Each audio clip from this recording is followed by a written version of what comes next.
اللہم صلی علی محمد وعلی آل محمد۔ علی بھائی میں نماز بھی پڑھتا ہوں، عبادت بھی کرتا ہوں، لیکن پھر بھی ہر وقت انزائٹی اور ڈپریشن کا شکار رہتا ہوں۔ اس بارے میں یہ جنرل ہے نا، کسی چیز کی جنرل آپ کو انزائٹی ہوگی نا، ڈپریشن ہوگا، یا آپ اپنی تعلیم کی وجہ سے پریشان ہوں گے، یا نوکری کی وجہ سے پریشان ہوں گے، یا شادی نہیں ہو رہی ہوگی، ہو جائے گی تو زیادہ پریشان ہو جائیں گے۔ تو وہ انزائٹیاں اس وجہ سے ہوتی ہیں کہ کوئی جینون ریزنز ہوتی ہیں جن کو آپ نے ایڈریس کرنا ہوتا ہے، تو وہ آپ اسپیسیفکلی جو آپ کی ریزن ہے وہ اس کا علاج کروائیں۔ اگر کوئی روحانی ایشو ہے تو وہ روحانی طور پہ، اور اگر کوئی جسمانی مسئلہ ہے تو جسمانی طور پہ، اور باقی آخرت اورینٹڈ رہیں۔ میں نہیں سمجھتا کہ کسی مسلمان کو انزائٹی ہونی چاہیے۔ مسلمان کا تو عقیدہ یہ ہے کہ نفع و نقصان کا مالک اللہ ہے۔ ہمیں تو یہ سکھایا گیا ہے کہ اگر کوئی تکلیف بھی پہنچے تو آپ نے کہنا ہے انا للہ و انا الیہ راجعون، بے شک ہم بھی اللہ کی طرف سے ہیں اور ہم نے لوٹ کر اللہ ہی کی طرف جانا ہے۔ جب ہم نے مر کے اللہ کے پاس چلے جانا ہے تو تکلیف کوئی اگر آئی بھی ہے تو اس تکلیف نے بھی تو مرنا ہے نا، اس دن تو اس نے مر جانا ہے جس دن ہم نے مر جانا ہے۔ یعنی انسان جب مر گیا تو اس کی تکلیف تو مر گئی نا۔ اگر وہ کینسر کا مریض تھا یا اسے کوئی دنیا میں کوئی غم لاحق تھا، مرتے ہی وہ اس غم سے آزاد ہو گیا۔ تو جب ہم نے خود مر جانا ہے تو یہ تکلیف بھی اینڈ پہ پہنچ جائے گی۔ مسلمان کا تو ایٹیچیوڈ اس حوالے سے یہی ہونا چاہیے، اور مسلمان کا یہ عقیدہ ہے وَلَنَبْلُوَنَّكُمْ بِشَيْءٍ مِّنَ الْخَوْفِ وَالْجُوعِ وَنَقْصٍ مِّنَ الْأَمْوَالِ وَالْأَنفُسِ وَالثَّمَرَاتِ، کہ اللہ تعالیٰ نے ضرور آزمانا ہے بھوک کے ذریعے، خوف کے ذریعے، جان اور مال میں نقص کے ذریعے، اور پھر جو اہل ایمان ہیں ان کی روش یہی ہوگی کہ وہ اللہ کے حضور دعا کریں گے انا للہ و انا الیہ راجعون۔ اس ٹاپک کے اوپر میں کئی دفعہ بول چکا ہوں، بہرحال ایک 50 منٹ کی میری تفصیلی ویڈیو ہے جو ان تمام ٹاپکس کو کور کرتی ہے، وہ آپ دیکھ لیں۔ مکافات عمل، جو یہ پبلک میں مشہور ہے کہ ماں باپ کے گناہوں کی سزا اولاد کو ملتی ہے، تو اس کو کنڈیم میں نے کیا تھا کہ ایسا کوئی عقیدہ قرآن و سنت میں نہیں ہے، اور اسی کانٹیکسٹ میں میں نے اس سے متعلقہ سارے ٹاپکس تفصیل کے ساتھ ڈسکس کیے ہیں، وہ آپ ویڈیو دیکھ لیں۔ انشورنس کے بارے میں آپ کی کیا رائے ہے؟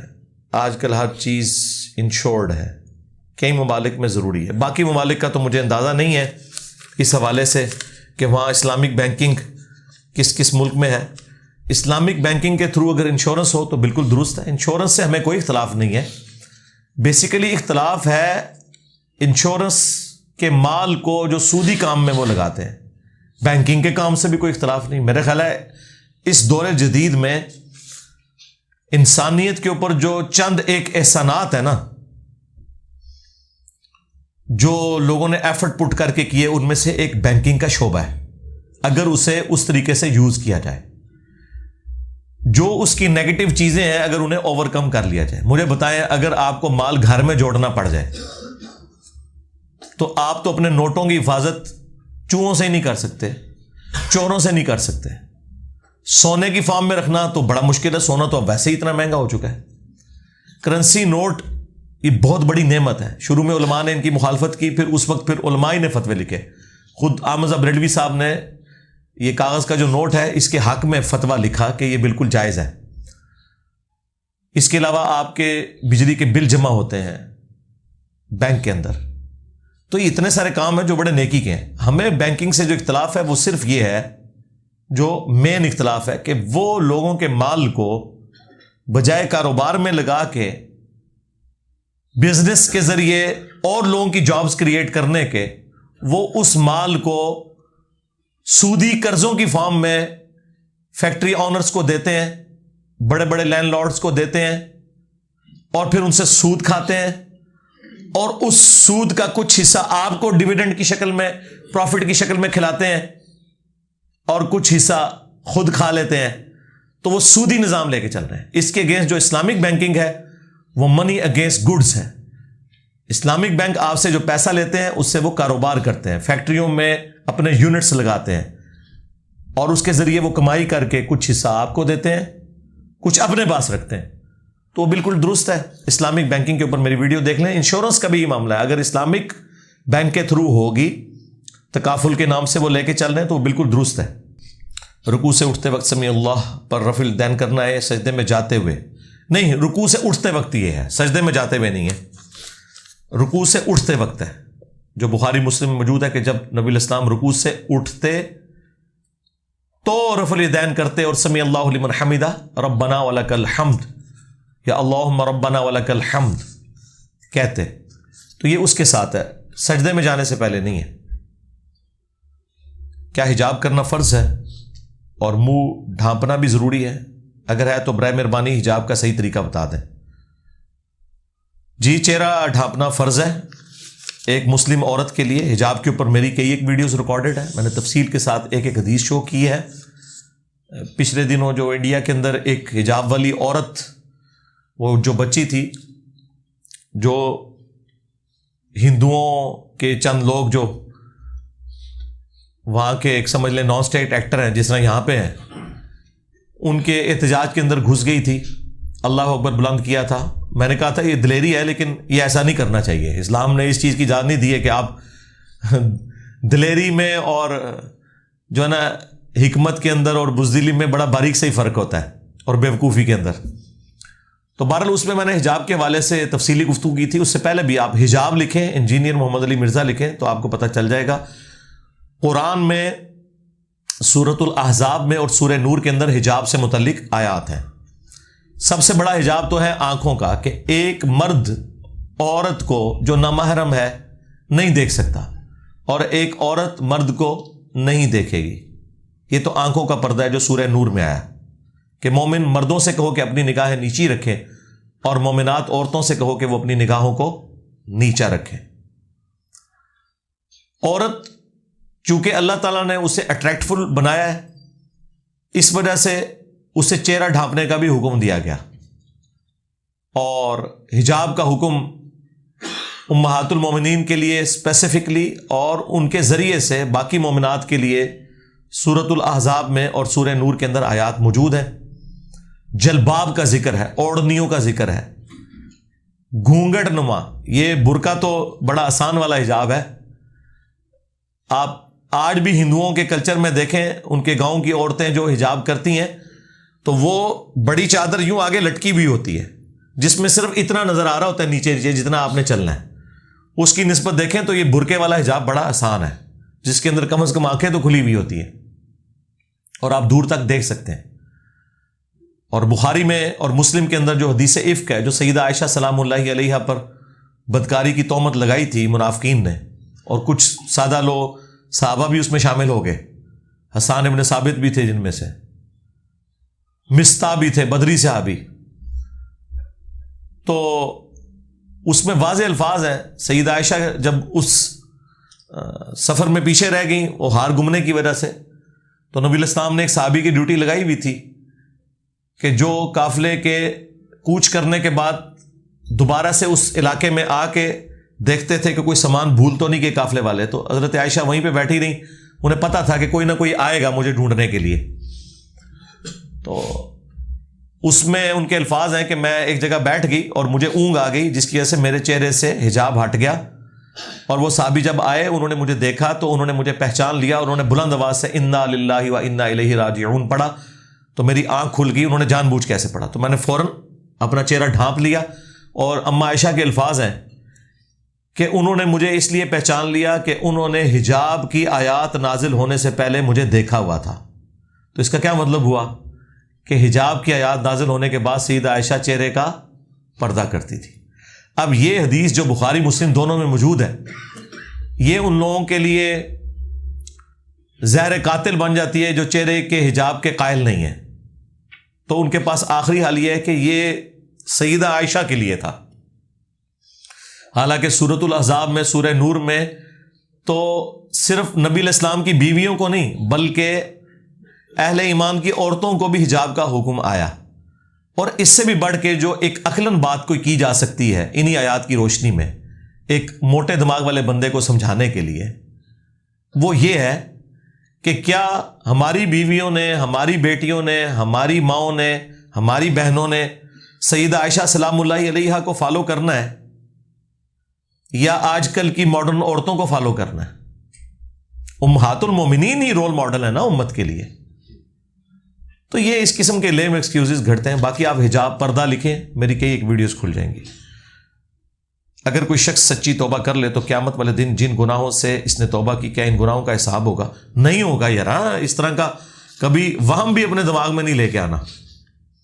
رہ گیا انبیاء کرام کا اپنی غلطیوں کو یاد کر کے رونا، تو یہ ان کے اعلیٰ مرتبے کی نشانی ہے. ادروائز یہ نہیں ہے کہ حضرت آدم علیہ السلام کی غلطی معاف نہیں ہوئی، تو قرآن میں آیا کہ معاف ہو چکی ہے، لیکن قیامت والے دن جو وہ اپنی غلطی کا اظہار کریں گے، جو حدیث شفاعت میں آتا ہے بخاری مسلم کی، وہ صرف اللہ کے خوف کی وجہ سے، کیونکہ جن کے مرتبے ہیں سوا ان کی سوا مشکل ہے.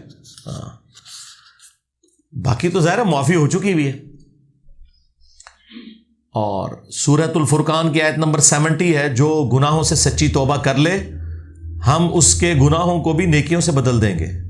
اگر آپ نے سچی توبہ کی ہوئی ہے تو وہ گناہ آپ کے نیکیوں والے پڑھنے میں قیامت والے دن نظر آ رہے ہوں گے، اتنی نیکیاں بنا کے.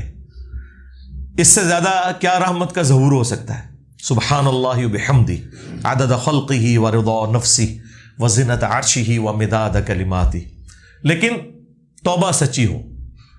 یا ایھا الذین آمنوا توبوا الی اللہ توبۃ نصوحا، اے اہل ایمان اللہ کی طرف ایسی توبہ کرو جو توبۃ نصوحا، آگے کو نصیحت بن جائے. پاکستانی توبہ نہیں کہ میں ایک تسبیح روزانہ استغفار دی کڈنا وا، تو ایک نہیں 10 کڈ کر، تو جو تک تیرے ٹھیک نہیں ہوندے نا توبہ نہیں ہونی. توبہ کی ڈیفینیشن ہے، توبہ کہتے ہیں پلٹ کے آنے کو. اللہ بھی توبہ کرنے والا ہے اور انسان بھی توبہ کرنے والا ہے. انسان کی توبہ یہ ہے کہ وہ گناہ کر کے پلٹ آتا ہے اللہ کی طرف، اور اللہ کی توبہ یہ ہے کہ جب کوئی پلٹ آئے تو اللہ پھر جو غصے کا اظہار ہے اس سے پلٹ کے رحمت کے ساتھ اس کی طرف متوجہ ہوتا ہے. اسی لیے اللہ کا نام ہے هو التواب الرحیم. ہاں ویسے ہم سمجھانے کے لیے کرتے ہیں نا توبہ قبول فرمانے والا، ویسے جو توبہ کا لفظی مطلب ہے وہ ہے رجوع لانا، پلٹ آنا. جب انسان پلٹتا ہے تو اللہ بھی پلٹ آتا ہے. توبہ کے اوپر میری کئی ایک ویڈیوز ریکارڈ ہے.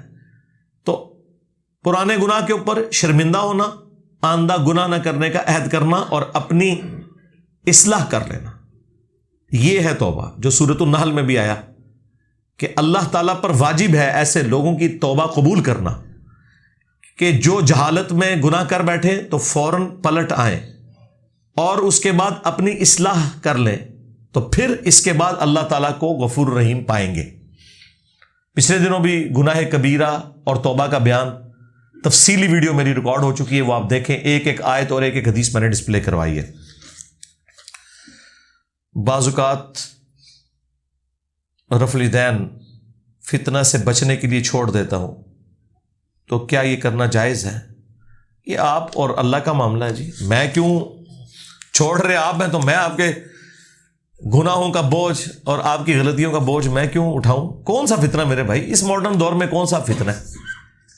اگر آپ فتنہ یہ سمجھ رہے ہیں کہ آپ کو لوگ یہ کہیں گے یا آپ کے ابے کو جا کے شکایت لگائیں گے کہ تیرے منڈے نو کیا ہو گیا، تو یہ ایک نہ ایک دن تو ہونا ہے، کل نہیں تو آج کیوں نہ ہو. اور بس اتنا ہی ہونا ہے. بے نمازیوں نے بھی جا کے ابے کو سمجھانا ہے کہ تیرے منڈے نو کیا ہو گیا. اور ابے جو ہے نا یہ ہوتے ہی بزدل ہیں. آپ لائف سٹوریز میں دیکھ رہے ہیں کہ ہر بندہ آگے سٹوریز سناتا ہے جی وہ میری امی نے بھی رفع دین شروع کر دیا، میرے بھائیوں نے بھی، میری بہنوں نے بھی، بس وہ ابا جی اس کہ ابا جی نے ایک لبادہ اوڑا ہوا ہے معاشرے کے سامنے، ٹھیک ہے نا. تو ان کو ان کے حال پہ چھوڑ دیں. ابوں کو دنیا میں معروف طریقے سے آپ نے چلنا ہے، لیکن اگر آپ یہ سمجھیں کہ یہ ابے کریں گے، بھائی ابے تو پیغمبروں کے جو ہے نا وہ بات نہیں مانتے رہے، تو آٹھے پہ تو شاہی کوئی نہیں. ہاں ابراہیم کے باپ نے کیا کہا تھا کہ میں تجھے سنسار کروا دوں گا، نکل جا ابراہیم میری نظروں سے دور ہو جا. یہی کہا تھا نا. وہ کہتے ہیں وہ والد نہیں چچا تھا. بھائی والد نہیں چچا تھا، جو بھی تھا قرآن نے اس کے کہا ہے باپ. تو باپ چچا کے لیے بھی استعمال ہوتا ہے. بہرحال وہ آپ کا باپ ہی تھا، اسی نے آپ کو پالا تھا، پوسا تھا، سب کچھ تھا، تو باپ تھا. تو آپ دیکھ لیں. ہاں ابا اگر پیغمبر ہو تو ایک الگ بات ہے، ادروائز ابے بہت کم بات سمجھتے ہیں، تو لہذا ان کو چھوڑ دیں. فتنہ کیا ہوگا؟ جا کے تھانے میں اپلیکیشن دیں. آج کے دور میں آپ سوچ سکتے ہیں کہ کسی مکتب فکر کا کوئی مولوی یا خطیب آپ کو رفع الیدین کرنے سے روک دے مسجد میں؟ ایسی کی تیسی نہیں اس کی. آپ جا کے اپلیکیشن دیں کہ جی مجھے مسجد میں نماز نہیں پڑھنے دے رہا. پاکستان کے آئین میں ہر شخص کو یہ اجازت ہے کہ وہ اپنے طریقے کے مطابق زندگی گزار سکتا ہے. یہ کہاں آئین میں لکھا ہوا ہے کہ اہل حدیثوں نے صرف اہل حدیثوں کی مسجد میں نماز پڑھنی ہے, بریلوی اور دیوبندیوں کی مسجد میں وہ جا نہیں سکتے؟ اگر یہی قانون مان لیا جائے تو پھر بریلوی دیوبندیوں کو تو حج کے لیے جانا ہی نہیں چاہیے, وہاں تو امام کعبہ اونچی آمین کہتا ہے. تو یہ کیا کریں گے پھر اگر وہ ڈنڈے لے کے وہاں کھڑے ہو جائیں؟ بلکہ عبداللہ بن عمر کی سنت پہ عمل کرتے ہوئے کنکریاں لے کے کھڑے ہو جائیں. ہاں, جو جز رفع الیدین میں ہے کہ عبداللہ بن عمر ان لوگوں کو نماز میں کنکریاں مارتے تھے جو سستی کی وجہ سے رفع الیدین چھوڑ دیتے تھے, اور وہاں انہوں نے اگر شرطیں مقرر کیے وہ آپ کو کنکریاں مارنے کے لیے. تو آپ کے جو مفتی اعظم رفع الیدین کے خلاف یہاں ویڈیوز ریکارڈ کراتے ہیں اور کتابیں لکھتے ہیں, وہ بھی رفع الیدین شروع کر دیں وہاں پہ. بات کرنے والی کریں. اور اگر یہ چیز ہے تو سرکار جڑیں بڑھو, آپ اپنی مسجد کے باہر لکھ کے لگائیں کہ اس مسجد میں صرف ہمارے فرقے, جس کا آگے نام لکھا ہو, حنفیہ, دیوبندیہ, بریلویہ, فلانا ٹمکانا, وہ پورا لکھیں, کیونکہ وہ ایک فرقے کے اندر بھی کئی فرقے ہیں نا, مماتیہ, حیاتیہ, ہاں یہ سارے لکھیں. اس کے علاوہ کوئی نہ انٹر ہو. باہر لکھ کے لاؤ نا, انڈکلیئرڈ نہیں. یہ تو لکھا ہوتا ہے کہ یہاں امام مسجد جو ہے ہمارے فرقے سے ہوگا. ٹھیک ہے, یہ آپ کا رائٹ ہے, آپ نے خرچہ کیا ہے, ڈرائیور آپ کا ہی ہونا چاہیے. ہم تو کہتے ہیں آپ ڈرائیور ہی کریں, سواریاں سانوں دے دو, اسی ویسے بھی لے لی ہیں تھوڑے کو. ہاں, یہ تو لکھا ہوتا ہے, بہت اچھی بات ہے. تو امامت تو ہم کروا ہی نہیں رہے. اور میں نے آپ کو ایک آسان طریقہ بتایا کہ جہاں آپ کو یہ فتنہ آتا ہو نا, بڑا آسان طریقہ ہے, آپ عین اس وقت مسجد میں پہنچے جب اقامت ہو رہی ہو. مثلا اگر زور کی نماز 1:30 بجے ہے نا, تو آپ گھر سے وضو کر کے اس اعتبار سے نکلیں کہ آپ اقامت کے وقت مسجد کے دروازے پہ جوتیاں اتار رہے ہوں. تو آپ کو کوئی دیکھے گا ہی نہیں. جیسے امام اللہ اکبر کے آپ اللہ اکبر کہہ کے نماز شروع کریں, صرف تھوڑے نال والے میں کیا ہے, سلام پھیرے, کار واپس آ جاؤ. یہ تکلیف اس وقت ہوتی ہے جب آپ لوگوں کے سامنے کر رہے ہوتے ہیں, اور وہ بھی بہت جاہل لوگوں میں, گاؤں ایریا میں ایسا مسئلہ ہے. اسلام آباد میں کسی مسجد کے اندر کوئی ایشو نہیں ہے, بڑے شہروں میں آپ کوئی اس طرح کا مسئلہ ہی نہیں رہا. اور یہ جو آپ کو کہانیاں کرواتے ہیں نا کہ جی دیکھیں جی امام کو فالو کرنا چاہیے, امام اگر رفع الیدین نہیں کر رہا تو آپ بھی رفع الیدین نہ کریں. امام کو فالو کرنا چاہیے ایک رکن سے دوسرے رکن میں منتقل ہوتے ہوئے. وہ تو سرکار بخاری میں 694 نمبر حدیث ہے کہ ان قریب ایسے امام آئیں گے جو تمہیں غلط نمازیں پڑھائیں گے, تم ان کے پیچھے نماز پڑھ لینا, ان کی غلطی کا وبال ان پہ ہوگا. حضور نے یہ نہیں کہا کہ تم بھی ان کے پیچھے غلط نمازیں ہی پڑھنا, پوائنٹ ٹو بی نوٹڈ, ان کی غلطی کا وبال ان پہ ہوگا. آپ نے تو سنت کے مطابق نماز پڑھنی ہے. اور دوسری جو پھکی والی بات ہے, یہ جو آپ کو یہ مشورے دے رہے ہیں, انہوں نے کیا اپنی پبلک کو کبھی مشورہ دیا کہ امام کعبہ رفع الیدین کرتا ہے, لہٰذا جو بھی ہمارے حنفی دیوبندی بھائی, حنفی بریلوی بھائی جا رہے ہیں حج ٹریننگ میں, کورس میں داخل کریں نا کہ وہاں امت کی یونٹی آپ نے شو کرنی ہے. امام کعبہ بھی آمین اونچی کہتا ہے اور رفع الیدین سے نماز پڑھتا ہے, لہٰذا سارے حنفی وہاں جا کے امام کی پیروی کریں. نال کھوتی مر جائے گی نا جی, آیا ہو نا داڑ تھلے ہوں, سانو مشورے دے ہو کہ امام کو فالو کریں, تسی امام کعبہ نو فالو نہ کرو. تو سرکار نہ ہم امام کعبہ کو فالو کرتے ہیں, نہ آپ کے بنائے ہوئے اماموں کو. ہم اس امام کو فالو کرتے ہیں جس کی قبر مدینے میں صلی اللہ علیہ وآلہ وسلم. علی بھائی, چائے یا دودھ یا کھانے پینے والی اشیاء میں اگر مکھی گر جائے تو اسے ڈبو کر نکالنا ضروری ہے. سنا ہے کہ ایک پر میں وبا ہوتی ہے, دوسرے میں شفا. جی یہ صحیح بخاری میں ہے, یہ میں نے حدیث بھی بیان کی ہے. پچھلے رمضان کے اندر جب مفتی حنیف قریشی صاحب حفظہ اللہ تعالیٰ نے مجھ پہ کرٹیسائز کیا تھا, اور خالد ابن ولید کے وہ زہر پینے والے واقعہ جو جعلی واقعہ ہے, ضعیف اور من گھڑت اسناد کے ساتھ اسے بیان کیا تھا, تو اس کو ریبٹل کرتے ہوئے میں نے اس حدیث کو بھی کوٹ کیا تھا کہ نبی علیہ السلام کتنی احتیاط کرتے ہیں کہ ایک مکھی کے پر میں شفا ہے, دوسرے میں وبا ہے, اور پہلے وبا والا وہ ڈالتی ہے تو تم اسے ڈبو کے نکالو اور شفا کے ذریعے وہ بیلنس ہو جائے. یہ صحیح بخاری کی حدیث ہے.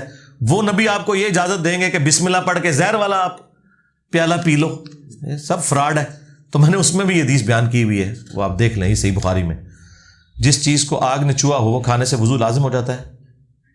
جی پہلے تھا, یہ جو آپ حدیث لکھ رہے ہیں نا, یہ بخاری مسلم میں بھی ہے. صرف یہ مسئلہ نہیں ہے بخاری مسلم میں وہ احادیث بھی موجود ہیں کہ نبی علیہ السلام ہر نماز کے لیے الگ سے وضو کرتے تھے. پہلے حکم یہ تھا کہ ہر نماز کے لیے الگ سے وضو کرنا ہے چاہے وضو آپ کا ہے یا نہیں ہے. پھر آپ علیہ السلام نے غزوہ خیبر کے موقع پر اور فتح مکہ کے موقع پر ایک وضو سے کئی نمازیں پڑھی, اور صحابہ کرام نے کہا یا رسول اللہ صلی اللہ علیہ وسلم آپ نے وضو کا اعادہ نہیں کیا, کیونکہ صحابہ ہی کرواتے تھے نا وضو. تو آپ نے فرمایا میں نے اسی لیے کیا ہے تاکہ میں تمہیں بتاؤں کہ اب یہ اللہ کی طرف سے نیا حکم یہ ہے کہ ایک وضو سے آپ کئی نمازیں پڑھ سکتے ہیں. اور اسی طریقے سے انہی حدیث میں آتا ہے کہ نبی علیہ السلام نے فتح مکہ کے موقع کے اوپر آگ میں پکی ہوئی چیز کھائی اور صرف کلی کی, وضو دوبارہ نہیں کیا. تو یہ منسوخ ہو چکا ہوا ہے حکم, اور یہ ناسخ و منسوخ انہی حدیث میں موجود ہے. اس کے لیے کسی مولوی صاحب سے پوچھنے کی ضرورت نہیں ہے. یہ آپ نے جو مسلم شریف کی حدیث لکھی ہے اس سے اگلی حدیث میں امام نبوی میں باقاعدہ چیپٹر باندھا ہوا ہے کہ یہ حکم منسوخ ہو چکا ہوا ہے. تو وہ ناسخ و منسوخ تو ہے قرآن کے اندر ہے, تو اس میں کیوں نہیں ہے؟ قرآن میں جو ناسخ و منسوخ آیا ہے کہ پہلے حکم تھا کہ مرنے سے پہلے وصیت کرنا لازمی ہے, پھر سورۃ النساء میں اللہ تعالیٰ نے خود وراثت کے قوانین نازل فرما دیے, وہ آیات منسوخ ہو گئی. 5 ٹوٹل آیات ہیں قرآن کی جو منسوخ ہوئی ہیں, اور ان کی ناسخ آیات قرآن میں ہیں. ان 5 آیات کے پیچھے مولوی آپ کو 6,500 آیات نہیں پڑھنے دیتا آلموسٹ. وہ جی پتہ نہیں اس دا پرانا حکم ہوئے. سرکار کسی نو نہیں آج تک نہیں ہوا کہ قرآن میں یہ آیت پڑھ کے کہ نماز کے قریب مت جاؤ جب تم نشے کی حالت میں ہو, کسی مسلمان نے یہ رزلٹ نکال لیا ہو کہ نماز کے علاوہ نشہ کرنا جائز ہے. کبھی نکالا کسی نے؟ اور جو نشہ کر رہا ہے نا اس نے بھی نہیں کبھی یہ رزلٹ نکالا, کیونکہ مسلمانوں کو پتہ ہے کہ یہ اس زمانے کی آیت ہے کہ جب نماز کے علاوہ شراب پینے کی اجازت تھی, اور بعد میں پھر وہ بھی اللہ تعالیٰ نے ختم کر دی. 4 سٹیجز میں شراب حرام ہوئی ہے. تو کیوں آپ رنگ میں بھنگ ڈالتے ہیں؟ وراثت کے قوانین ہر مسلمان کو پتا ہے, اسی لیے تو کورٹس میں بہن بھائیوں کے اوپر مقدمات کرتے ہیں. آج تک قرآن کی اس آیت سے کسی نے رزلٹ نکالا ہے کہ نہیں جی ماں باپ وصیت جو کریں گے وہ قابل قبول ہوگی اور وراثت تقسیم کرنے کی ضرورت نہیں ہے؟ نہیں. اس طریقے سے قرآن میں پہلے حکم تھا اگر کوئی عورت بدکاری کرے تو اسے قید کر دو, یہاں تک کہ, اور قید یعنی قید خانے میں نہیں, گھر میں رکھو یہاں تک کہ وہ مر جائے یا اللہ تعالیٰ کوئی اور حکم نازل فرمائے. پھر اللہ تعالیٰ نے سورہ نور میں حکم نازل فرما دیا, زانی کی سزا مقرر کر دی. وہ آیات منسوخ ہو چکی ہیں. آج کون سا مسلمان ہے جو یہ کہتا ہے کہ جو عورت بدکاری کرے اس کی سزا یہ ہے کہ وہ مرتے دم تک گھر میں رہے گی؟ سب کو پتا ہے کہ اسلامی سزا اس کی یہ بنتی ہے. اس طرح قرآن میں آیا تھا کہ پہلے ایک مسلمان 10 پہ بھاری تھا سورۃ الانفال میں, پھر سورہ انفال میں آ گیا کہ اب اللہ تعالیٰ نے تمہاری کمزوری جانچی ہے, اب ایک مسلمان 2 کے اوپر بھاری ہے, 1-2 کی نسبت ہے. اس سے کیا اس وقت وہ بات درست تھی؟ بعد میں چونکہ مسلمانوں کی تعداد زیادہ ہوگی اور سارے ابو بکر عمر عثمان و علی کی طرح تو نہیں تھے, تو اللہ تعالیٰ نے کہا کہ اوور آل ریشو پروپورشن گر گئی ہے. اس کا یہ مطلب نہیں کہ جو شروع والے مسلمان تھے وہ کوئی کمزور ہو گئے, نہیں, اوور آل ریشو پروپورشن گر گئی. پہلے حکم یہ نازل ہوا کیونکہ ہر بندہ ہی نبی علیہ السلام کو تنگ کرتا تھا. میں نماز پڑھا کے آپ نکلنے لگے تو ایک بندہ سائڈ پہ رہے, حضور منو ذرا مسئلہ ایک دس جو سائڈ تھے. اب نبی علیہ السلام کی مصروف زندگی میں یہ کیا ممکن تھا؟ تو اللہ تعالیٰ نے فرمایا کہ آپ جس نے نبی علیہ السلام سے کوئی مسئلہ پوچھنا ہے نا وہ اللہ کی راہ میں پہلے خیرات کرے گا کچھ مال, پھر وہ سوال پوچھے گا. ظاہر ہے جب جیب ڈھیلی کرنی پڑے پھر بندہ مفت سے سوال تو نہیں کرتا. پھر اللہ تعالیٰ نے بعد میں اس میں تخفیف فرما دی اور پھر حکم نازل ہوا کہ نہیں یہ تمہارے لیے اب مشکل لگ رہا ہے تمہیں, تو ٹھیک ہے اب تمہیں اجازت ہے. لیکن اس وقت تک صحابہ کرام ایٹیکیٹس سیکھ چکے ہوئے تھے. تو اس طرح ناسخ و منسوخ کی جو آیات ہیں وہ قرآن میں موجود ہے کہ پہلے یہ آیت نازل ہوئی, اس کے بعد یہ حکم نازل ہوا, اور پھر اس طریقے سے اللہ تعالیٰ نے معاملات کو سیٹل کر دیے. ازواج مطہرات اپنے بالوں کو کان کے نچلے حصے تک کاٹتی تھیں, صحیح مسلم. جی میں نے بیان کیا ہوا ہے. اب یہ اس کو نچلے حصے سے مراد شولڈر تک ہے. یہ ظاہر محاورتاً ایک بات ہو رہی ہوتی ہے نا, شولڈر تک, اس کے اوپر تو نہیں کاٹ سکتی تھی. وہ تو بخاری میں حدیث ہے, ان مردوں پہ لعنت جو عورتوں کی مشابہت کریں, ان عورتوں پہ لعنت جو مردوں کی مشابہت کریں. اس زمانے میں کوآرڈینیٹس کے ساتھ احادیث بیان نہیں ہوتی تھی, اندازے سے ہوتی تھی. ایون آپ بخاری مسلم دیکھیں, نبی علیہ السلام کی عمر مبارک آپ کو بعض صحابہ کہیں گے 60 سال, بعض کہیں گے 65 سال, بعض کہیں گے 63 سال. اب یہ تینوں قول ہیں بخاری مسلم میں, تینوں درست ہیں. ایگزیکٹلی آپ کی جو عمر مبارک ہے وہ 63 ایئرز ہے، وہ بھی لیونر ایئرز کے اعتبار سے. ہم سولر ایئرز کے اعتبار سے دیکھیں تو 61 ایئرز ہے. اب 63 کو اگر راؤنڈ آف کریں نا ایک طرف تو موٹا سا آپ بولیں گے 60 سال. جس طرح 3:40 ہوئے ہوں تو آپ کیا بولتے ہیں 3:45 ہوئے ہیں، تو کیا ایگزیکٹ 3:45 ہوئے ہوتے ہیں؟ راؤنڈ آف کرتے ہیں نا. اور 3:35 ہوں تو آپ کہتے ہیں 3:30. لیکن ایگزیکٹ اگر سوئی سینٹر میں آئے تو 3:30 بھی کہہ سکتے ہیں اور 3:45 بھی کہہ سکتے ہیں.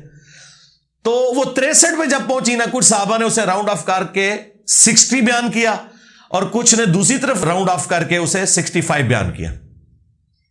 اور یہ باقاعدہ پوری بحث امام بخاری نے کی ہے. اور انہوں نے کہا کہ 63 ایئرز جو ہے نا یہی ایج ہے. تو اس طریقے سے یہ جو آپ نے سوال پوچھا، تو اس طریقے سے یہ جو ذکر ہے نا کہ وہ کانوں کے نچلے کناروں سے کٹوا دیتی تھی، مراد یہ نہیں کہ ایگزیکٹ انہوں نے آپ کے یہاں سے کاٹا، یہ کان کے قریب یہ وہ ایک سائڈ کا کہا ہے، شولڈرز تک ہے.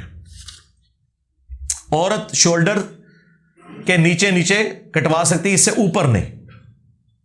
اور مرد اپنے بال اس سے اوپر رکھے گا، نیچے نہیں کر سکتا.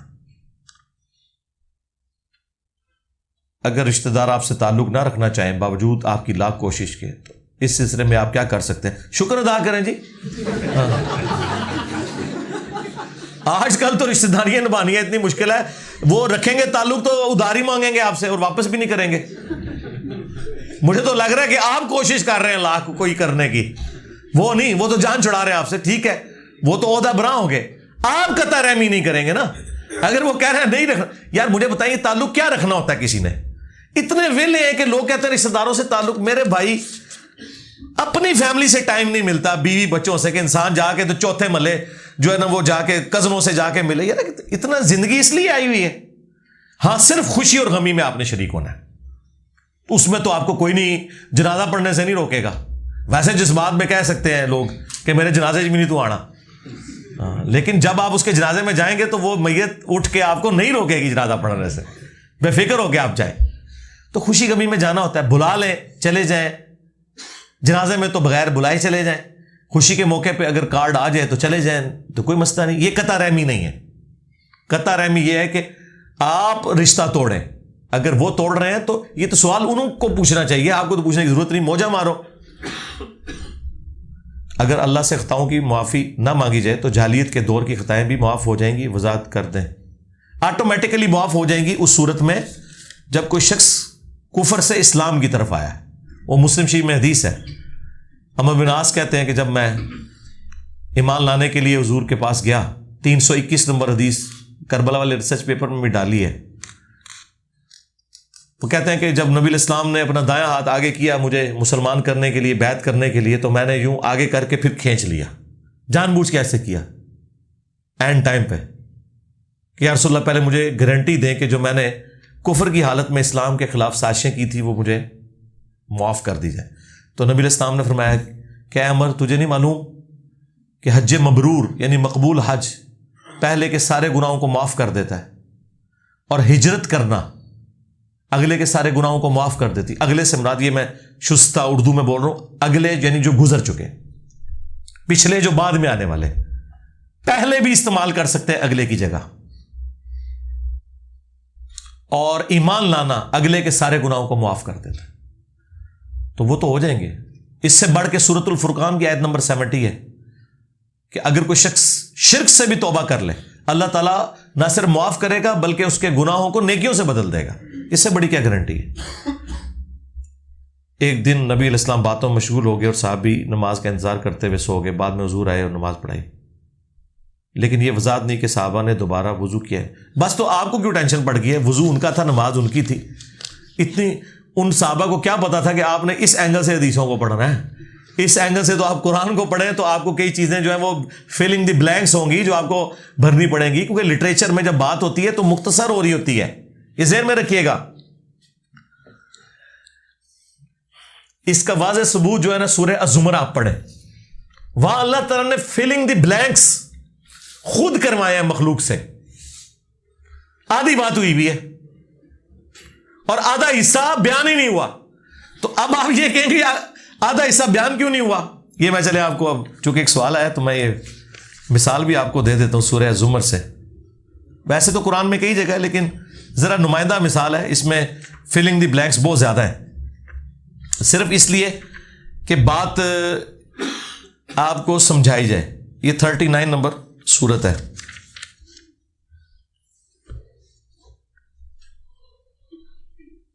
ہاں جی, آیت نمبر 9. اس کا ایک حصہ تو بڑا مشہور ہے, میں شروع کا حصہ پڑھنے لگا ہوں. اعوذ باللہ من الشیطان الرجیم, بسم اللہ الرحمن الرحیم. امن هو قانت آناء اللیل ساجدا وقائما یحذر الآخرہ ویرجو رحمت ربہ. بھلا وہ جو اللہ کے حضور رات سجدوں میں اور قیام میں گزارتا ہے اور آخرت کی جواب دہی سے ڈرتا ہے اور اللہ کی رحمت کا امیدوار ہے, اپنے رب کی رحمت کا. بس اس کے بعد بات کو چھوڑ دیا. یعنی یہ شخص اور وہ شخص جو اللہ کا نافرمان ہے, کیا یہ دونوں برابر ہو سکتے ہیں؟ نہیں. اب یہ جو بیچ کے جملے تھے نا وہ اللہ تعالیٰ نے حذف کر دیے, اور جو آخری جملہ تھا وہ آ گیا, قل هل يستوي الذين يعلمون والذين لا يعلمون انما يتذكر اولو الالباب. یہ مشہور پورشن یہ اسی آیت کے اندر ہے. بھلا بتاؤ کہ علم والے اور بغیر علم والے برابر ہو سکتے ہیں؟ نصیحت تو حاصل نہیں کرتے مگر عقل والے. پہلے ذکر صرف اہل ایمان کا ہوا ہے اس آیت کے اندر, اور پھر اللہ تعالیٰ نے کہا یہ دونوں برابر ہو سکتے ہیں؟ نہیں. تو اس طرح کی فلنگ ان دا بلینکس جو قرآن کے اندر ہوتی ہیں نا, وہ انڈرسٹوڈ ہوتی ہیں کہ یہ اس طریقے سے بات ہو رہی ہے. قرآن میتھمیٹکس کی بک نہیں ہے کہ 2+2=4. یہ لٹریچر کی زبان میں بات کرتا ہے, اور اس میں بات بالمفہوم بھی ہو رہی ہوتی ہے, اس زمانے کے اعتبار سے بھی ہو رہی ہوتی ہے. وہ آپ نے سمجھنا ہے کس کانٹیکسٹ میں بات ہو رہی ہے. تو اس طرح کی جتنی بھی مثالیں آتی ہیں وہ آپ نے اس کو اسی پیرائے میں دیکھنا ہے, اور اس سے یہ رزلٹ نہیں نکالنا کہ جناب یہ جو ہے وہ کیا بات کر دی ہے.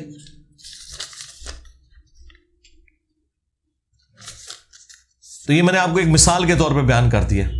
اس طرح کی مثالیں احادیث کے اندر بھی موجود ہیں, لہذا ٹوٹیلٹی میں آپ دین کو دیکھا کریں کہ ٹوٹیلٹی کے اندر کیا بیان ہوا ہے, وہ اس کے اندر امپلائڈ ہوتی ہے وہ بات. میری والدہ 1.5 مہینے سے عدت میں ہے. میرے والد فوت ہو گئے, اب وہ بیمار ہو گئی ہیں, گھٹنوں کی بیماری. ڈاکٹر بھی چلنے پھرنے کا مشورہ دیتا ہے. کیا میں انہیں کہیں باہر گھمانے کے لیے لے جاؤں؟ وہ ذہنی طور پہ بہت پریشان ہیں, عمر رسید ہیں. باہر نہ لے کے جائیں, آپ گھر کے اندر ہی ان کو پھیرائیں نا جی.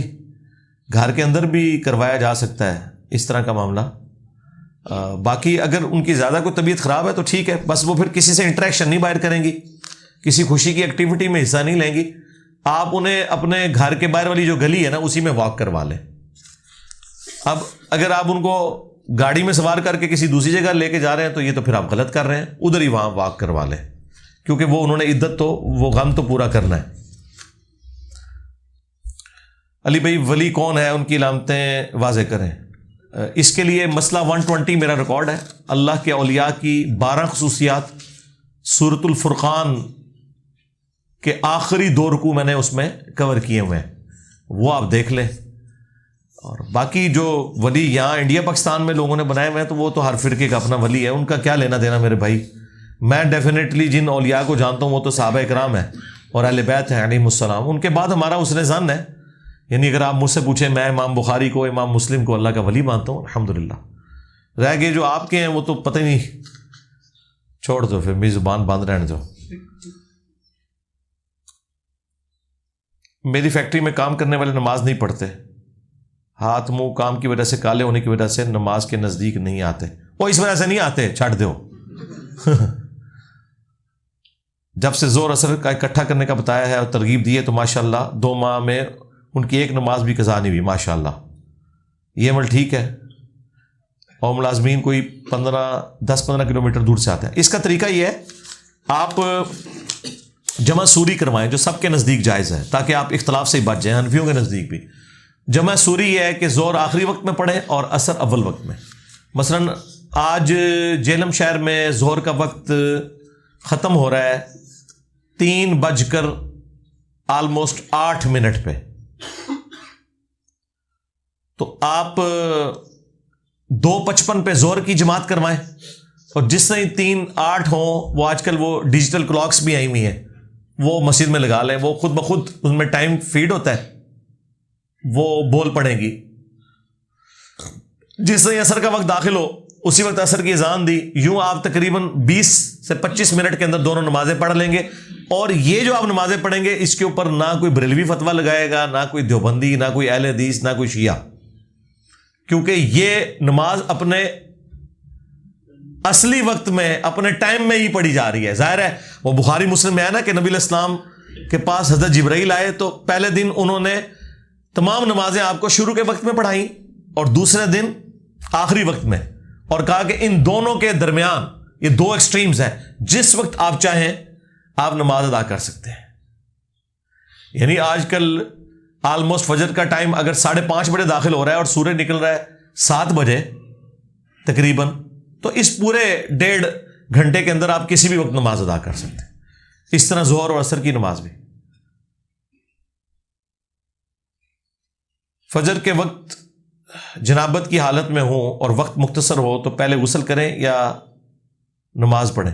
بھئی اگر غسل کرنے کا ٹائم نہیں ہے نا تو آپ تیمم کر کے کپڑے چینج کر کے نماز پڑھ لیں، آپ کو وضو کرنے کی ضرورت نہیں ہے، نہ غسل کرنے کی ضرورت ہے۔ وضو اور غسل کے اگینسٹ تیمم دونوں کو کفایت کر جائے گا۔ تیمم کا طریقہ قرآن میں سورہ نساء میں سورۃ البائدہ میں آیا، میری تفصیلی ویڈیو بھی دیکھ لیں، اس میں میں نے یہ مسئلہ بیان کیا تھا۔ آخری 5 منٹ میں کس کی آنکھ کھلتی ہے، مٹی پہ یوں ہاتھ مارے چہرے پہ، پھر ہاتھ مارا، اگر لگ جائے تو وہ جھاڑنی ہے، اور دایاں ہاتھ اور بایاں کیا، آپ کا غسل بھی اتر گیا، وضو بھی ہو گیا، اور اس نماز کو دوبارہ پڑھنے کی ضرورت بھی نہیں ہے۔ مٹی بھی اسی طریقے سے پاک کر دیتی ہے جس طرح کہ پانی، قرآن میں آیا نا، یہ تو اللہ تعالیٰ نے ایک آسانی دے دی ہے، کیونکہ اب آپ پاس شرعی ایشو ہے، بیمار ہوں، سفر میں ہو، پانی نہ مل رہا ہو، یا پانی مل جائے اور اتنا ٹھنڈا ہو کہ غسل کرنے سے بیمار ہونے کا اندیشہ ہے۔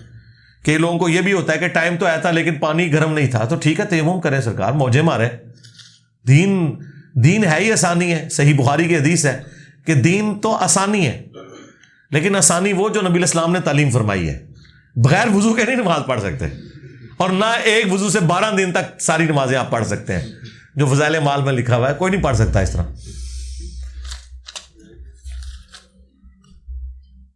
گروی کے متعلق سوال ہے، کیا ایک خاص رقم مختص کروا کے کسی کے پاس رکھوا کر اس کے گھر کو کرائے کے بغیر استعمال کرنا سود کے مترادف تو نہیں؟ جی، اور کیا ہے، فائدہ اٹھا رہے ہیں نا آپ اس کا۔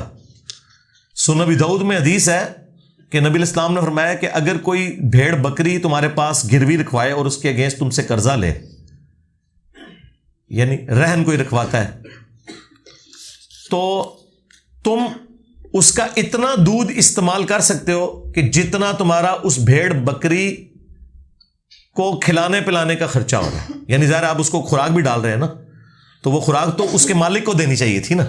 تو نبی علیہ السلام نے فرمایا کہ وہ تو نہیں دے رہا، تو تم اتنا دودھ استعمال کر لو جتنا تم اسے کوئی گھاس پھوس وغیرہ ڈال رہے ہو۔ حضور یہ بھی کہہ سکتے تھے سارا دودھ استعمال کر، تیرے پاس گروی ہے، تو خدمت کر رہا تھا، تو پی سارا دودھ، نہیں۔ تو یہ اصولی حدیث ہے اس حوالے سے کہ آپ اتنا نفع اٹھا سکتے ہیں اس سے جتنا آپ اس کی خدمت کر رہے ہیں، پھر آپ نفع اٹھا سکتے ہیں۔ مثلا آپ کے پاس کسی نے مکان گروی رکھوایا اور آپ اتنے کامل الایمان مومن ہیں کہ آپ نے کہا کہ یار میں چلو اس کی سفیدی کروا دیتا ہوں، تو 40,000 روپیہ، آج کل تو خیر لاکھ روپیہ لگ جاتا ہے، تو لاکھ روپے کی آپ نے سفیدی کروا دی، اور پھر آپ پراپرٹی ڈیلر سے پوچھیں گے اس کا کرایہ کتنا ہے، تو وہ آپ کو بتائے کہ جی 20,000 روپے اس مکان کا کرایہ، تو آپ پھر 5 مہینے اس میں گزار سکتے ہیں۔ لیکن 5 مہینے گزارنے کے بعد سفیدی کروائے نہ ہو کہ سفیدی پھر خراب کر دو، پھر ٹھیک کرانا بھی تھوڑے تے ضروری ہو جائے گا، ٹھیک ہے، تو یہ کر سکتے ہیں۔ موٹیویشنل سپیکرز کو سننا کیسا ہے؟ ضرور سنیں جی، لیکن اپنی عقل کھول کے سنیں، جو بات صحیح کر رہے ہیں وہ آپ لے لیں، جو غلط کر رہے ہیں، جو کہانیاں کروا رہے ہیں وہ نہ آپ لیں۔ اب یہ تو نہیں ہونا چاہیے کہ آپ کو ایک موٹیویشنل سپیکر جو ہے وہ 3 لاکھ روپے میں یہ تقریر کرتا ہے کہ دنیا کے مال کی حیثیت مچھر کے پر کے برابر بھی نہیں ہے، یہ بات میں کرتے ہوئے تو اچھا لگتا ہوں جو اپنی جیب سے آپ لوگوں کے اوپر لگا رہا ہے، ٹھیک ہے نا. ان کو یہ زیب دیتا ہے کہ یہ اس طرح کی باتیں کریں. یا ایک موٹیویشنل سپیکر، چاہے وہ مذہبی ہے یا غیر مذہبی ہے، وہ آپ سے اپنی فیملی کا ٹکٹ بھی لے اور 5 اسٹار ہوٹل میں رہنے کا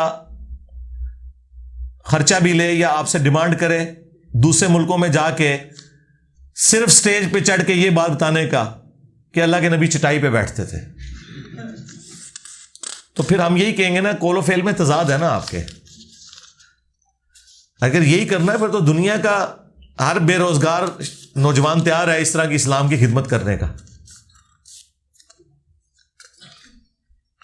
کیا ولی کے پاس غائب کا علم، یہ غائب نہیں، لفظ غائب ہوتا ہے، یا کے ساتھ ہے، ان کی حیثیت واضح کریں. یہ میں نے کافی دفعہ، ولی کو تو چھوڑ دیں، نبی کو بھی صرف اتنا علم الغیب ہے جو اللہ تعالیٰ بتاتا ہے. وہ قرآن میں واضح ہے، سورہ آل عمران آیت نمبر 179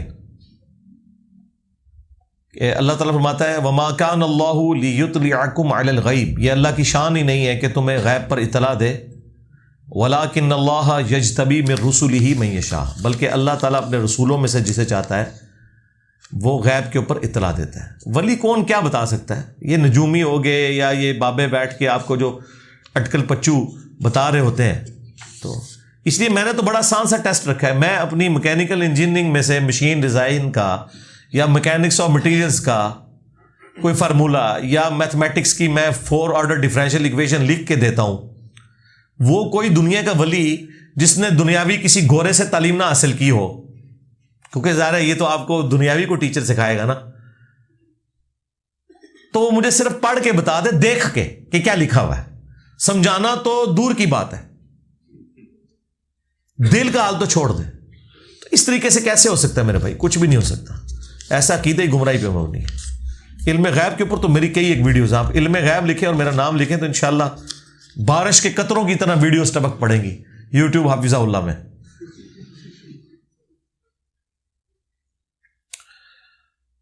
آپ ایک انجینئر ہیں تو کیا آپ کو کبھی کسی سائنٹیفک انویشن کرنے کا دل چاہا؟ جی سرکار، میں نے تو وہ انویشن کر دی ہے جو سارے سائنٹسٹ اور انجینئرز اور علماء مل کے نہیں کر سکتے. میں نے وہ فارمولے دریافت کر لی ہیں جس کے ذریعے انسانیت کا علاج ہوتا ہے، بلکہ ڈاکٹر بھی نہیں کوئی کر سکتا. ہاں، انجینئر تو میں ہوں، میں سرجن ڈاکٹر بھی ہوں. اللہ کے فضل سے لا علاج بیماریوں کی شفا یہاں سے ہوتی ہے. صدیوں سے جو بیماریاں لگی ہوئی تھیں، دیکھیں سب سے بڑی کسی انسان کے ساتھ، لوگ کہتے ہیں نا جی انسانیت کے لیے کچھ کریں. میں کہتا ہوں انسانیت کا سب سے بڑا مسیحا وقت کا پیغمبر ہوتا ہے جو ہمیشہ کی کامیابیوں کا راستہ دکھاتا ہے. دنیا میں کامیابی کوئی سکھا بھی دے آپ کو، 60-70 سال بعد تو آپ نے مر جانا ہے. اور پیغمبر آپ کو وہ راستہ دکھاتا ہے جس سے آپ کی ہمیشہ کی زندگی بننے والی ہے. تو پیغمبروں کے راستے پہ چلتے ہوئے، پیغمبروں کے جو نائبین ہیں، پیغمبروں کے جو ڈاکیے ہیں، جو پیغمبروں کی دعوت ان کی امتوں تک پہنچاتے ہیں، وہ پیغمبروں والا کام کر رہے ہوتے ہیں. اس سے بہتر کام ہی کوئی نہیں ہو سکتا. تو یہ اتنی بڑی انوینشن کہ میں نے فارمولہ دریافت کر لیا کہ بریلویوں کو کیسے قابو کرنا ہے، دیوبندیوں کو کیسے قابو کرنا ہے، اہل حدیث کو کیسے قابو کرنا ہے، اور شیعہ کو کیسے قابو کرنا ہے. اور یہ قابو کرنا کو ان کو تکلیف دینے کے لیے نہیں تھا. جس طرح کہ آپ کو آپریشن سے پہلے انستھیزیا دیا جاتا ہے، وہ جو اتنی بڑی وہ سوئی لے کے وہ کمر میں لا کے گھسیٹتے ہیں، آپ کو پتا ہے بڑے آپریشنز کے لیے وہ بڑی وہ سوئی دیکھ کے ہی وہ ڈر لگ رہا ہوتا ہے. تو وہ سوئی اس لیے نہیں ماری جا رہی ہوتی کہ وہ انستھیزیا دینے والا آپ کو کوئی تکلیف دینا چاہتا ہے، وہ آپ کی تکلیف دور کرنے کے لیے آپ کو پہلے ٹیکا لگاتا ہے. اس کے بعد جب آپریشن کرتا ہے تو اپینڈکس کا آپریشن ہو یا اس طریقے سے بائی پاس ہو، باقی ایشوز ہوں، وہ ایڈریس کرتا ہے تو آپ ایک بڑی تکلیف سے بچ جاتے ہیں. تو یہ جو میرے ہاتھ میں آپ کو یہ چشتی رسول اللہ، اشرف رسول اللہ والے سوئے نظر آ رہے ہیں، یہ مقصد کسی کو بے عزت کرنا نہیں ہے. اس کے ذریعے آپ کی اس شرکیہ روحانی بیماریوں کا علاج کرنا ہے، ان گستاخانہ عقیدوں کا علاج کرنا ہے جو بابوں نے آپ کو سکھائے ہیں کتابوں سے دور کر کے. میں نماز پڑھتا ہوں اور یہ وہی سوال آ گیا انزائٹی والا، پہلے ہو چکے. اتنی انزائٹی کے 2 بار لکھ کے بھیجتا جائے. میں بیرون ملک ہوتا ہوں، وہاں پر مکس گیدرنگ کو اوائڈ کرنا بڑا مشکل ہوتا ہے.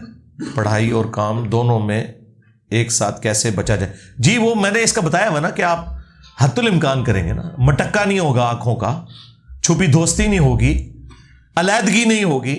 ٹھیک ہے کلاس کے اندر اب ہماری تو مجبوری ہے، اب یہ تو پرائم منسٹر کا کام ہے نا ہمارے ملک میں بھی مکس گیدرنگ کو اوائڈ کیا جائے.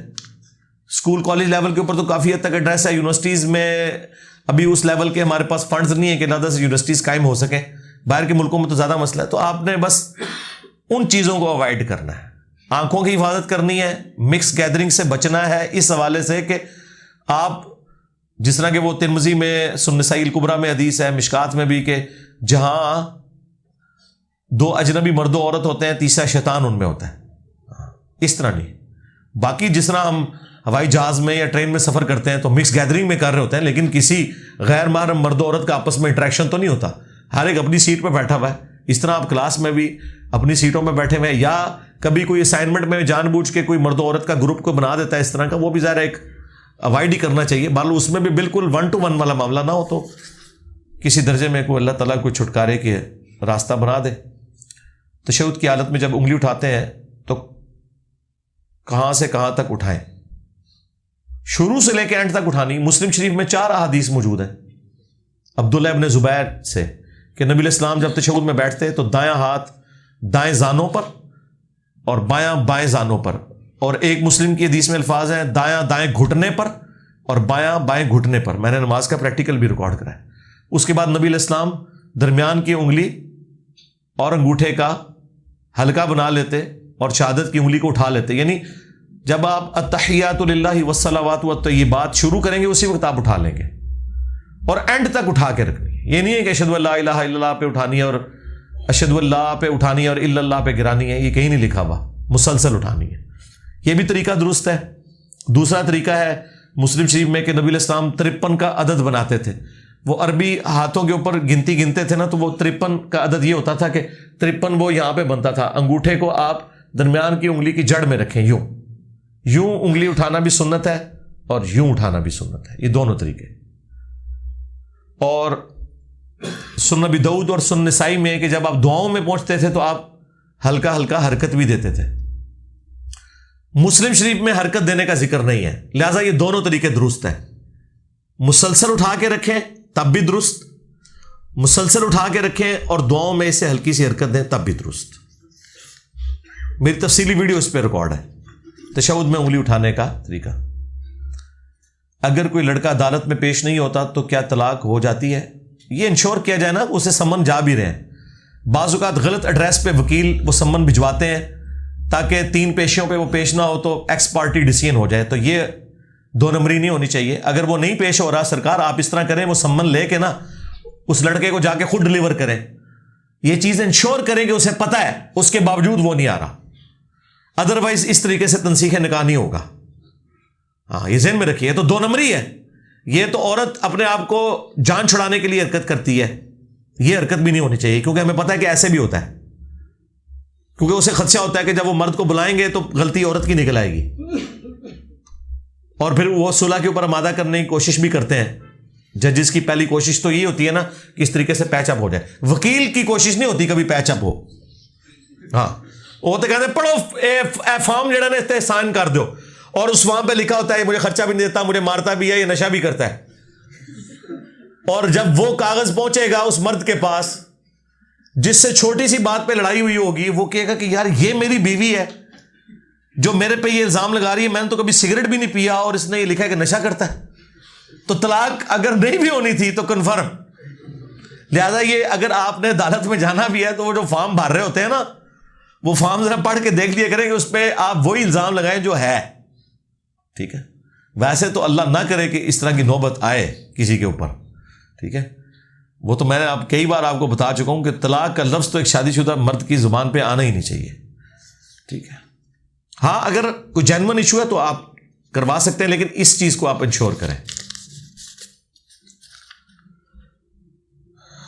سورہ بقرہ کی آیت نمبر 36 کے مطابق اللہ تعالیٰ نے آدم علیہ السلام کو پھل کھانے سے منع کیا. تو بس اس کے آگے سوال ہی نہیں لکھا ہوا. آج یہ صرف جس کا سوال ہے وہ بتا دے کہ کیا نکالنا چاہتا ہے اس میں سے. جی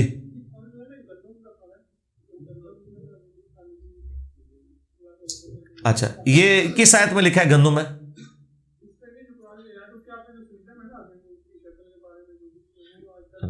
اس طرح نہ کریں سرکار، بیٹھ جائیں، اللہ پہ کوئی ایسی بات نہ کریں، ولا تقولوا علی اللہ الا الحق۔ مجھے یہ بتائیں گندم کا لفظ کس آیت اور حدیث میں آیا ہے؟ کہیں پڑھا آپ نے؟ ایک آپ نے نہیں کہنا جب تک وہ نہیں کہتے، پڑھا ہے؟ یار چھوڑ دیں، میں نے ایک سمپل سوال کیا ہے، میں یہاں مناظرہ کرنے نہیں بیٹھا ہوا، بس ٹھیک ہے۔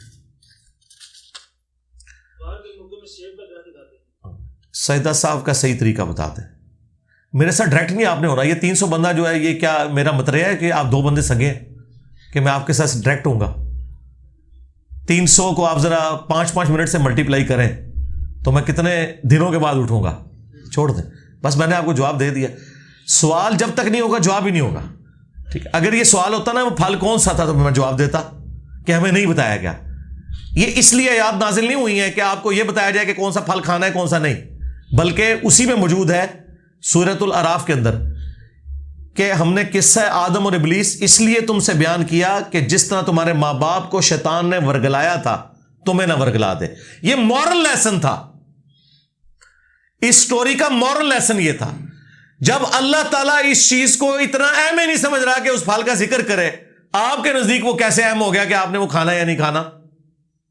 وہ حلال و حرام کا ذکر قرآن میں آ گیا کہ 4 چیزیں ہیں، مردار، بہتا ہوا لہو، خنزیر کا گوشت اور غیر اللہ کے نام کے اوپر، اور باقی جو احادیث کے اندر آیا کہ ایسے درندے اور چرندے جو گوشت خور ہیں، ٹھیک ہے؟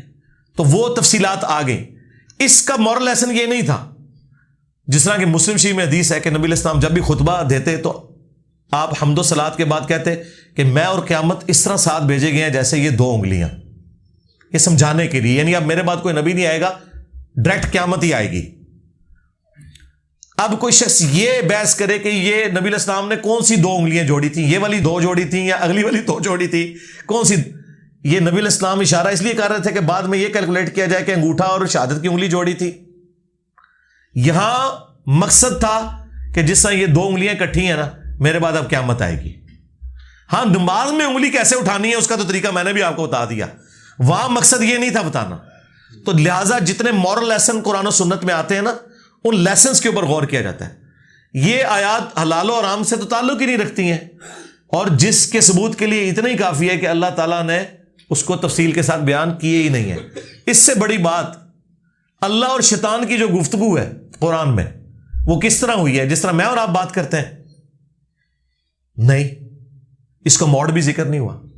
ہمارے لیے اس سے مورل لیسن اخذ کرنا ہے کہ شیطان ہمارا کھلا دشمن ہے، ٹھیک ہے؟ اس میں بھی لوگ پڑھ جاتے ہیں جی شیطان جنت میں کیسے داخل ہو گیا، کوئی کہتا ہے جی وہ مور کے ساتھ سانپ کی شکل میں۔ یار خدا کے لیے بھائی اس چیز کا کوئی قرآن و سنت سے تعلق ہے؟ یار قرآن و سنت ہے تو نبی علیہ السلام کے ماں باپ کے نام قرآن میں مینشن نہیں ہوئے۔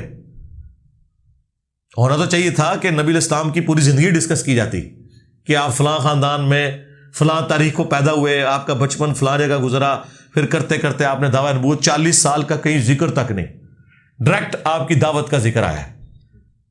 تو اس لیے قرآن و سنت کی تعلیمات اس لیے نہیں کہ ہم نے ان چیزوں میں پڑھنا ہے، بلکہ اسے مورل لیسن لینا ہے۔ سجدہ صاحب کا صحیح طریقہ، اس کے اوپر میری کئی ایک ویڈیوز ہیں، آپ سجدہ صاحب کا طریقہ لکھیں، کم از کم 5 طریقے قرآن و سنت میں آئے ہیں۔ ان میں سے ایک جو عموماً طریقہ حنفیوں کے ہاں پایا جاتا ہے، نبی علیہ السلام سے تو یہ ثابت نہیں، البتہ تابعین سے ثابت ہے، یعنی عبدو و رسولو کے بعد ایک دفعہ ایک طرف سلام پھیر کے آپ نے 2 سجدے کرنے ہیں اور پھر تشہد پورا کرنا ہے۔ بخاری مسلم میں 2 میجر طریقے آئے ہیں کہ آپ نے سلام پھیرنے سے پہلے 2 سجدے کرنے ہیں اور پھر دائیں بائیں سلام پھیر دینا ہے، اور یہ بھی آیا کہ آپ نے سلام پھیرنے کے بعد 2 سجدے کر لینے ہیں۔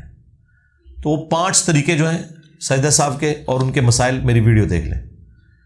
علی بھائی دل میں بار بار گناہوں کی طرف سے کشش ہوتی ہے، جی ہونی چاہیے، گناہ ہے اس لیے کہ کشش ہو، اور اس کو کرنے کے یہ کرنے والا معاملہ غلط ہے۔ بعد میں دل میں ملامت پیدا ہوتی ہے، خود کو کیسے رائے راست پہ چلائیں؟ بھئی اپنی کمپنی اچھی کریں، ماحول اچھا کریں، اور ہر اس چیز کو دیکھنے سے اپنی آنکھوں کی حفاظت کریں جو آپ کو گناہوں کی طرف لے جائے۔ اگر آپ بیہودہ ڈرامے، بیہودہ فلمیں، اور بیہودہ لطیفوں والے دوستوں میں بیٹھیں گے تو میرے بھائی یہ تو نہیں ہوگا کہ آپ کو آیات زبانی یاد ہونا شروع ہو جائیں یا حدیث زبانی یاد ہونا شروع ہو جائیں. ہاں جی, جس ماحول میں ہوں گے ویسے ہی اثرات ہوں گے. تو اپنا کمپنی اچھی کریں. کمپنی اچھی نہیں ہے تو یوٹیوب کے اوپر اچھی کمپنی اویلیبل ہے. یعنی وہ فیس بک کے اوپر دوستیاں بنانے کو اچھی کمپنی نہیں میں کہہ رہا. میں یوٹیوب سے مراد یوٹیوب کے اوپر قرآن کے لیکچرز, احادیث کے لیکچرز, سائنٹیفک جو ڈاکومنٹریز جن کے ذریعے آپ علم حاصل کر سکتے ہیں. اپنے آپ کو مصروف رکھیں. مصروفیت پہلی اور آخری شرط ہے اپنے آپ کو گناہوں سے پاک رکھنے کی, لیکن وہ مصروفیت پازیٹیو کاموں میں. تو انشاءاللہ ستہ خیر ہے. توبہ کا دامن نہیں چھوڑنا. باقی میں گناہوں سے تو بچتا ہوں لیکن اسموکنگ بہت کوشش کے باوجود نہیں چھوڑ سکا. اس کے لیے آپ کسی ڈاکٹر سے یا ایسی آرگنائزیشن جو اس حوالے سے گائیڈ کرتی ہیں. آج کل تو ایسے سگریٹ آ گئے جن میں وہ اسمیل ہوتی ہے لیکن وہ سگریٹ ہوتے نہیں ہیں. تو وہ شروع میں آپ کا یہ جو آپ کو نشہ یہ دھت لگی ہوئی ہے اس کو چھوڑنے کے لیے وقتی طور پہ کوئی الٹرنیٹیو یہ باقاعدہ کورسز کروائے جاتے ہیں.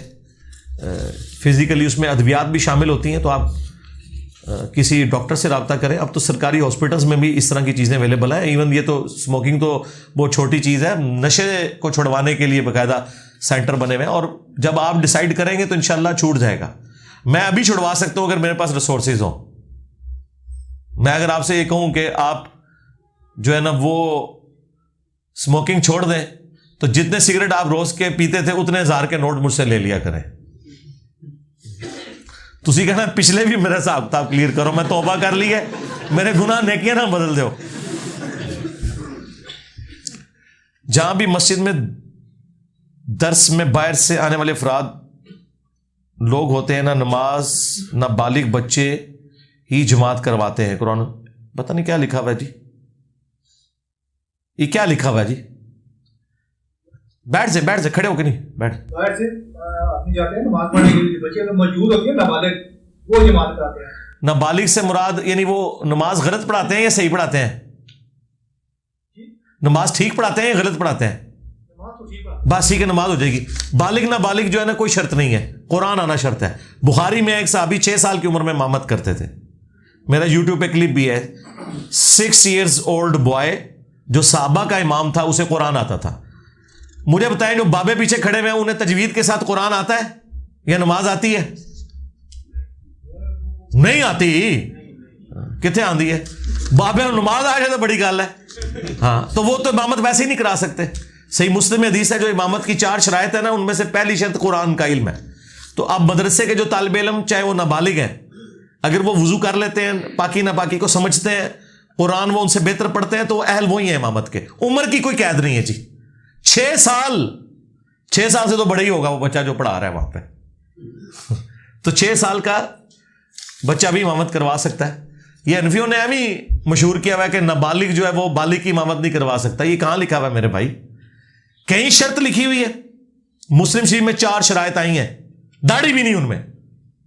نمبر 1 قرآن کا علم, پھر نبی اسلام فرمایا قرآن میں برابر ہے, پھر سنت کا علم, سنت میں برابر ہے, تو پھر جس نے ہجرت پہلے کی ہے یعنی دین پہ جو پہلے چل رہا ہے. اس میں بھی بچے آگے نکل جائیں گے کیونکہ بابے نے تو آخری عمر میں نمازیں شروع کی ہیں, بچہ تو بچپن سے کر رہا ہے. ہجرت میں بھی بچہ آ گیا ہے.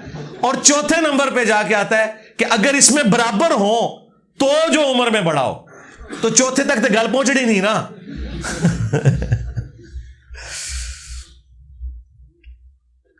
نبی الاسلام کی والدہ تو وفات کر گئیں اس لیے ساس کا رشتہ نہیں حدیث میں, لیکن بیوی کے حقوق العباد میں تو مدد کرنا بنتی ہے.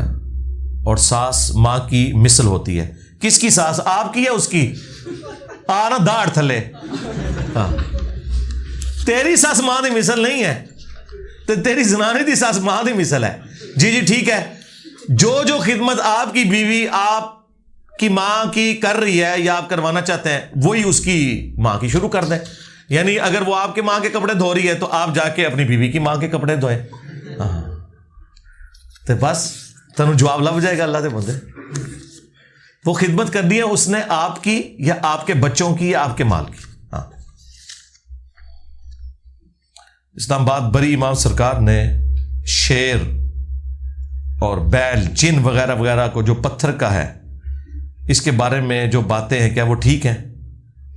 کیا کوئی ولی اللہ سے دعا مانگ کر ایسا کر سکتا ہے؟ یعنی اللہ سے دعا کی کہ وہ ایسا کر دے، تو یہ تو پاسبل نہیں میرے بھائی کہ جی میرے سامنے نہیں تھا بنانا تو میں بتا دیتا، اس زمانے سے انجینئر ہوتا تھا تو دس دینا، جھوٹ ہے سرکار۔